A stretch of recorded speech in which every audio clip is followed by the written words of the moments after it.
Now, Esha Krishnaswamy, podcaster and journalist, joins me now from St. Petersburg to weigh in on this. So, Esha, good to have you with us.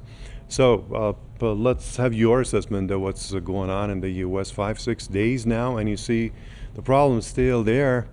Officials blaming each other, and lots of money needed, and resources and manpower to be able to tackle this.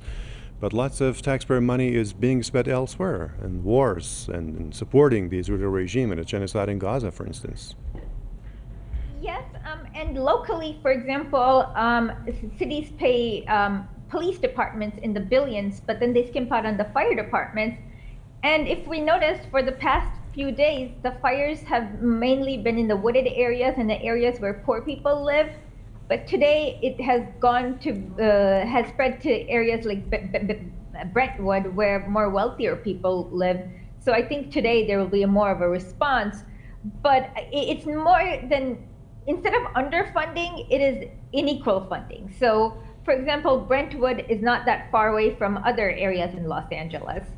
But the funding in Brentwood is much more than, say, a poorer area in Los Angeles. So, and that has caused the inequality in how they respond to emergencies like fire. And today I learned that the death toll is now close to 16 or 17 people. And it has spread, and thousands of homes have been destroyed. So it shows you how in the US, no matter what level of government, there's always rich people tend to get better access to public resources, even when they need it less than poor people who don't get enough access to public resources. And this is the kind of apartheid, because there's also a racially motivated component to this. Areas where people tend to be African American or Hispanic, they tend to have less resources than areas that are predominantly white. So I think it's a mix of all those factors that has caused this ineffective response to the fire that should have been put out days ago.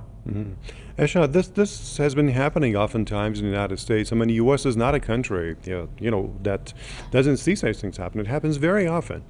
So they were not prepared in the first place, as both people said they were surprised and also some officials. And that's one question, why they shouldn't be prepared for something that happens very often.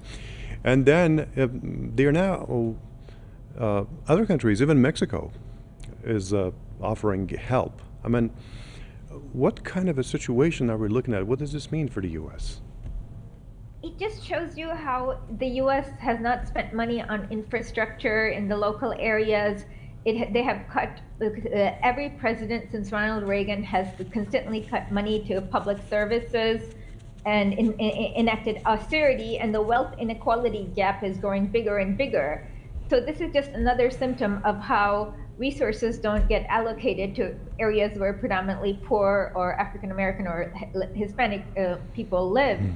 And it's just a trend that has been continuing on for the past 40 years. And I don't see it changing with Donald Trump, because when he was president last time, he enacted one of the biggest tax cuts for the wealthy and lots of austerity in many programs. And that's kind of what's going to continue. So there's going to be almost like people in America live in two separate worlds, where things like fire cannot be put out in areas that are affected in low-income areas, and that's what we've been seeing.